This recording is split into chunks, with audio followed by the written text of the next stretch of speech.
Hey guys, Dazzler Magic here, and we've got more spoilers for Dominaria United. Let's start off with Braid's Arisen Nightmare. So Braids was one of the Cabal people, and in all of MTG, she clearly had the craziest look on her face. She was downright creepy looking. So anyway, this is a 3-cost double black legendary creature Nightmare, and at the beginning of your end step, you may sacrifice an artifact, creature, enchantment, land, or planeswalker.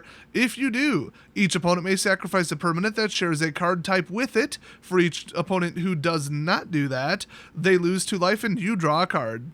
Oh good, mono black attrition again. At least this one's also on a legendary permanent, but that doesn't make much difference. At least it's not an enchantment, but the thing is though, I mean, you could run out of stuff just as quickly as they could, but as soon as they run out first, well then you're going to start drawing cards and get out ahead of them. Next up we got the World Spell. Holy cow, that's a 7-cost. It's got read ahead, which means you can jump straight to 3 or 2. Look at the top card, 1 and 2 I should say, look at the top 7 cards of your library. You may reveal a non-saga permanent card from among them and put it into your hand. Oh god, I thought for sure they're going to say battlefield.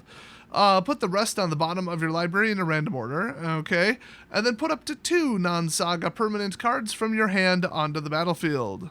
There's the free casting. So you can just pay 7 and free cast anything. There's almost nothing that costs above 7 in standard right now, so it's kind of, unnecessary, but you started at 1 or especially 2 and you got some treasures out, yeah, you could get this going.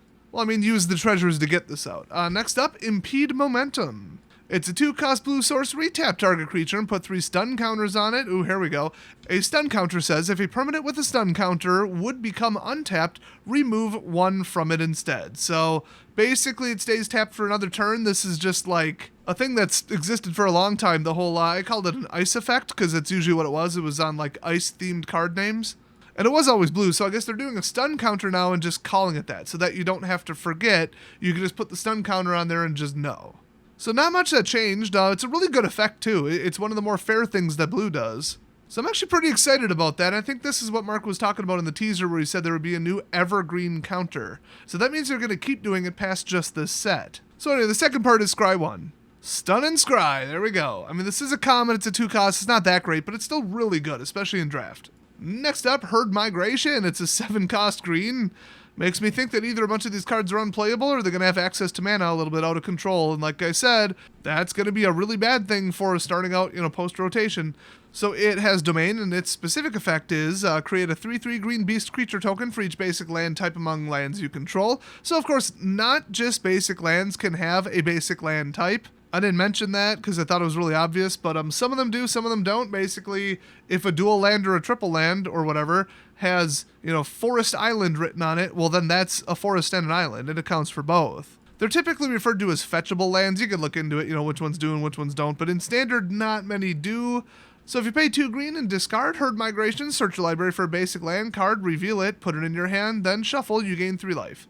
Isn't that pretty much just forest cycling, I believe, is, believe it or not, what it's called? I mean, they gain 3 life, okay, but this is weird. Whatever, I like cycling. Makes the card, relevant early game and relevant late game. They should do that every set. Next up, Sphinx of the Clear Skies. Ooh, we've got a mythic. And this set should only have about 15 or 16 mythics or something in it, so when we see one, they're going hard. This isn't Double Masters where they had like 85 or whatever it was. So it's a 5-cost double blue 5/5 creature, Sphinx with flying and ward 2 because we're still doing that. I mean, it's fairer than hexproof. Domain, whenever Sphinx of Clear Skies deals combat damage to a player, it doesn't matter because you're not running 5-color anyway. Oh, sorry, I read that wrong. It's reveal the top X cards of your library, where X is the number of basic land types among lands you control. An opponent separates those cards into 2 piles. Oh yes, Fact or Fiction, Sphinx effect, let's go. Put 1 pile in your hand and the other into your graveyard, not the bottom of your library. This is just an all-around fun, interesting, good card without being completely overpowered. It's just well-balanced.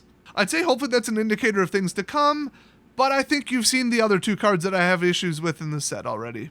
Next up, we got Nemata, Guardiana Primigenia, which is, of course, Nemata Primeval Guardian. So it's a 4-cost green black 3/4 legendary creature, Treefolk. It has reach, and if a creature an opponent controls would die, exile it instead. Nice. And when you do, create a 1/1 green sapperling token. That's pretty spicy. And then you pay 1 green, sacrifice a sapperling, and it gets +2/+2 till end of turn. Ooh, that's the way fire breathing should be. Limited and risky. Then if you pay 1 plus a black, sacrifice 2 saplings and draw a card. This is just an all-around good card, and this might be good enough to do, or like be the front card on an all-sapling commander deck. Yes, I've played against that. My friends are crazy. Next up we got Fuerzas Unidas, which I thought was like Forces United or Strength United. I mean, Fuerza is kind of like a Swiss Army word, but yeah, it's joined forces, in English at least. So it's a 3-cost instant and untap up to 2 target creatures. They each get +2/+2 until end of turn, and you know this is instant speed. This is what I always call an ambush card, and these will win you sealed and draft tournaments. You can overflow and just hit them for 2 and win. You can take something out that's way bigger than you that you were going to lose the game to. You can swing all out and have them be like, wow, they're an idiot, take the hit and then counter swing for the win, and then kaboom! Untap 2 creatures and give them each +2/+2. Don't underestimate it. I'm kind of glad they put this in the uncommon slot. Next up, Lightning Strike. Jaya's back at it again and apparently can do things other than just fire. So this is, of course, 2 mana, 3 damage. We've all seen it. The more interesting part of this is Danitha watched in shock as electricity lanced from Jaya's fingertips, obliterating the charging Phyrexians. "What?" said the Pyromancer serenely. "I told you I'd learned some new tricks." Nice. Next up, Resolute Reinforcements. It's 2-cost 1/1 with Flash, and whenever Resolute Reinforcements enters the battlefield, create a 1/1 white soldier creature token, and then chump block with it. It's implied. You gotta read between the lines. Next up, Micromancer. Oh yes, a Mancer that specializes in the small. So 4-cost blue human wizard 3/3, and when it enters the battlefield, you may search your library for an instant or sorcery card with mana value 1, exactly 1, reveal it, put it into your hand, then shuffle. That's right, she specializes in small spells. This card's just a gimmick, but it's a funny gimmick. Next up, Astor, Bearer of Blades. It's a 4-cost 4/4 legendary creature, human warrior, and when it enters the battlefield, look at the top 7 cards of your library. You may reveal an equipment or vehicle card from among them and put it in your hand. Put the rest on the bottom of your library in a random order. Equipment you control has equip 1, and then vehicles you control have crew 1. Oh, that is insane. Well, I think this just took first place, barely edging out a couple others in the competition to prove that this is just Commander Masters. This is just a commander card. Come on, it's an all vehicles and equipment deck. I mean, we already have the white-red equipment deck right now. It's very gimmicky and very obnoxious. He costs 4, he's a little slow for it, so I'm thinking, okay, this is definitely Commander. By the way, is this who we were waiting for? One of the original members of the Weatherlight? I just say that because the art, I don't really know the lore that well. Not that old of lore. Mark's teasers are always in the back of my head. So next we got Defiler of Vigor, and that sounds awfully familiar. I think this is probably part of a what do you call that, a cycle?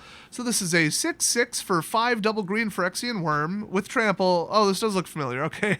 As an additional cost to cast green permanent spells, only permanent spells, you may pay 2 life. Those spells cost 1 green less to cast if you paid life this way. Now, somebody said that in a comment that they heard WotC already confirmed that you can't use this to offset generics. So that's kind of wild. This effect reduces only the amount of green mana you pay. I mean, there's the clause right there. And then whenever you cast a green permanent spell, put a 1/1 counter on each creature you control. Oh, that's where they lost me. That's where I get off. Bye, guys. I'm getting off the bus to stop early. I'm out. Okay, literally like one of the Ascendancy cards from Capenna is worse than this, but whenever they say put a 1/1 counter on each creature you control, it damn well better not be a recurring trigger. Especially not one this easy. Whenever you cast a green permanent spell, that's it. Just anything. You drop this out, and if you have 1 or 2 more mana, they're almost going to have to ban this. And if I recall, the blue one was almost as bad, so yikes. Next up, Nahal, I assume, or Najal, who knows. The Stormrunner, that's weird. 2 generic, 2 blue, and 1 red. Okay.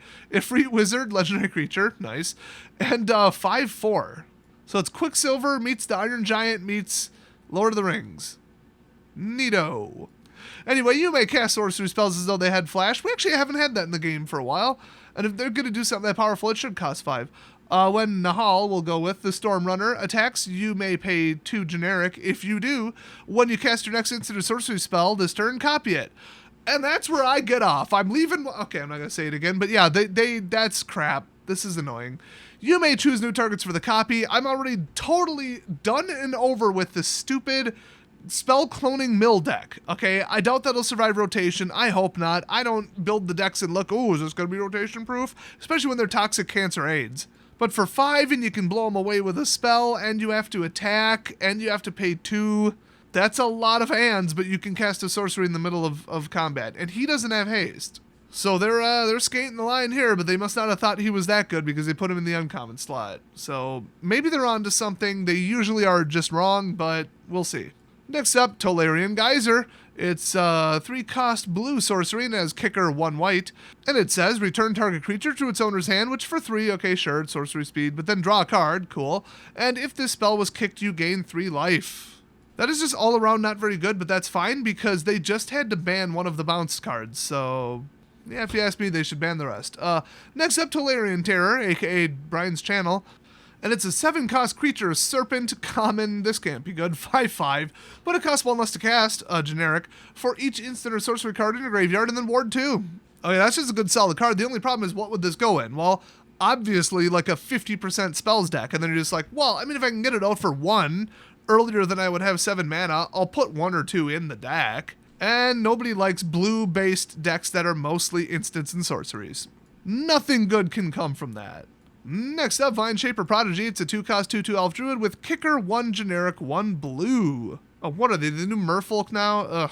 So when Vine Shaper Prodigy enters the battlefield, if it was kicked, look at the top 3 cards of your library, put 1 of them into your hand and the rest on the bottom of your library in any order. Let me just point out something about this card, okay? Hot take, because I'm probably not going to make an entire video on this. I heard that WotC is like changing the race of Aragorn or something in their upcoming Lord of the Rings set, and then you got the Amazon people spending, you know, what, $1 billion on that series, and they're going to lose their asses on it because they're crapping all over something that already exists. Did you notice that the elf in this artwork is black? Did you actually notice? No, you didn't. Do you know why? Because this is Dominaria. Everybody's out every color. Who cares? They made their own thing from scratch. Nobody cares. Nobody cares what anyone, anywhere, anything is what color, as long as it's your own thing. You're not trying to retcon it, not to mention calling the original author of the works, Tolkien, of course, a racist with absolutely no evidence. That's why people are actually mad, but they're trying to say, nope, it's because you're all secretly racist. Nobody vote for the right, vote for Democrats, which, no, don't do that. So anyway, moving on, it's Tattered Apparition, which I noticed is also black. I had to. It was too easy. So this, I believe Undead American is how they prefer to be called. Oh, Life Force Challenged. Pardon me. It's 2022. Sorry, I'm going to get canceled. 4-cost 2/2 Shade, flying. 2-cost ability, Tattered Apparition gets +1/+1 until end of turn. For equality, damn it. So you gotta pay 4 just to get it back up to what it probably should have been? I don't even understand this. My thinking is it's a really light on flying set, and then this is like the big, oh, I'm gonna slam them in the air. Which is fine. I don't really like, you know, flying that much. Really just like in general, because it tends to ruin sealed tournaments and draft. If somebody could pull off all flying, they're gonna win. And it's always a really cheap gimmick. I mean, it's all fair, okay? Like, let's go, but still, it is annoying. Speaking of that, Toxic Abomination. Oh, there are so many jokes I could make about that title, but we're just going to have to move on for time reasons. So, it's a 2-cost black 3/2 Phyrexian zombie creature, and when it enters the battlefield, you lose 2 life. Okay, I mean, zombie type 3/2, and a little bit of an ETB penalty. That's just kind of neat. Next up, Take Up the Shield. Now, that's the second or third time we've seen that Banalish-style shield in artwork. I don't know if that's just what the army uses, or if that's one specific shield. That's actually very interesting. I wonder if we'll see that as an equipment. So it's a 2-cost white instant, and put a 1/1 counter on target creature. It gains lifelink and indestructible till end of turn. Hey. And the flavor text is interesting. It's, you are all part of my pride. As long as I live, I will protect you. Just kidding. Everybody gets a poison counter. You get a poison counter. You get a poison counter. Everybody gets a poison counter. My trigger word is potato. You activated my trap card. Eye turns red and he just goes all Borg Queen. Oh, spoiler alert. Next up, Stall for Time. It's 3-cost white instant, common again, and it has kicker 1 generic, 1 blue, and tap up to 2 target creatures. If the spell is kicked, put a stun counter on them. So in other words, they don't untap for 1 turn. That's just a good card. It's not probably standard constructed grade, but it's a good card. I hate to say it, but so far, the set seems like hopefully weak. Like, there's like 2 or 3 standout cards that I'm just like disgusted by. The Blue Saga, it's not really game ruining, it's just like they shouldn't have done that. Really, that green worm, that's going to be annoying. And then, like, what, a Johnny?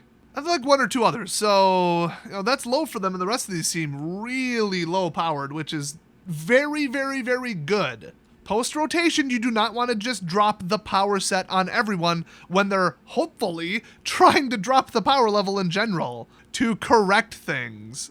So last up for today's batch, we've got Magnagoth Sentry. That sounds like it would be a company in GTA 5. Anyway, 4 cost, green 4/4, creature tree folk with reach. Straight up. I mean, they're already getting into some of the boring cards, but I don't know. Maybe this was a leak. I don't know if it was an official spoiler. This image looks like a crap camera shot, but sometimes that's how people do their spoilers. So I'll pick up again with some more spoilers. Might do a doubleheader today if I have time. But hey, in the meantime, thanks for watching. Check out my other channel. I got 2 brand new videos on it finally. It's Emergency Survival Tips, link in the description, and I will see you guys next time.